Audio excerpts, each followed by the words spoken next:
Hi, ഞാൻ ശശിമാഷ്. ഇന്ന് ഈ വീഡിയോയിൽ നിങ്ങളുമായിട്ട് ഷെയർ ചെയ്യുന്നത് ചെറിയൊരു അനുഭവമാണ്. ഇന്ന് നമ്മുടെ സ്നേഹതീരം റെസിഡൻസ് അസോസിയേഷൻ്റെ ആഭിമുഖ്യത്തിൽ പച്ചക്കറി കൃഷി ചെയ്യുന്നുണ്ട്. ഇന്ന് ഏതാണ്ട് 80 കിലോളം ചീര വിളവെടുപ്പുണ്ടായിരുന്നു. ഇന്ന് രാവിലെ ഒരു കടക്കാരൻ എന്നെ വിളിച്ച് പറഞ്ഞു, മാഷേ, ഇന്ന് ചീര സെയിൽ കുറവാണ്.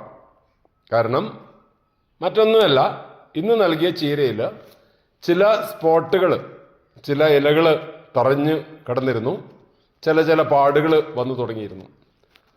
അതിനുള്ള കാരണം കഴിഞ്ഞ ദിവസങ്ങളിലുണ്ടായ കനത്ത മഴയാണ് എന്ന് എനിക്കറിയാം. തീർച്ചയായും അവർ പറഞ്ഞത് മാഷക്ക് അറിയാത്തത് കൊണ്ടായിരിക്കാം മാഷ് ചെയ്യാത്തത്. ചീര ഇതാക്കുമ്പോൾ തന്നെ അതിൽ നിന്ന് എന്തെങ്കിലും മരുന്ന് അടിക്കണം. ഇപ്പോൾ എനിക്ക് പറയാനുള്ളത്, മരുന്നടിച്ചു കഴിഞ്ഞാൽ ഇലകളിൽ നല്ല കളറും എല്ലാം നല്ല ഇത് വരാം. എന്നാൽ ജൈവ കീടനാശിനികൾ ഉപയോഗിക്കുമ്പോൾ ജീവികളെ കൊല്ലുകയൊന്നുമില്ല, അവരെ ഓടിക്കുകയാണ്. അപ്പോൾ തീർച്ചയായും നമ്മൾ ഭക്ഷിക്കുന്ന ചീര പോലുള്ള ഇലകളിൽ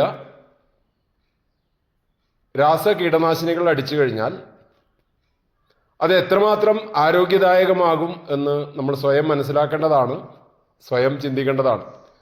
ഒരു ചീരയിലുള്ള ഒരു പൊട്ട് ചിലപ്പോൾ ആ ഇല പറിച്ച് മാറ്റിയാലോ അല്ലെങ്കിൽ ആ ഇല നന്നായിട്ട് കഴുകി വാഷ് ചെയ്ത് കട്ട് ചെയ്ത് കഴിഞ്ഞാലോ പോകുന്നതാണ്. എന്നാൽ രാസകീടനാശിനികൾ അടിച്ചു കഴിഞ്ഞാൽ അതിൽ ഇലയിൽ ഇറങ്ങിക്കഴിഞ്ഞാൽ നിങ്ങൾ എത്ര കഴുകി കഴിഞ്ഞാലും നിങ്ങളുടെ ആരോഗ്യത്തിന് ചില പ്രശ്നങ്ങൾ ഉണ്ടാക്കും എന്ന് മനസ്സിലാക്കാൻ നമുക്ക് കഴിയണം.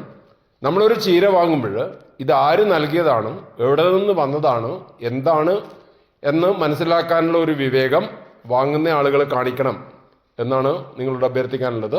Thank you.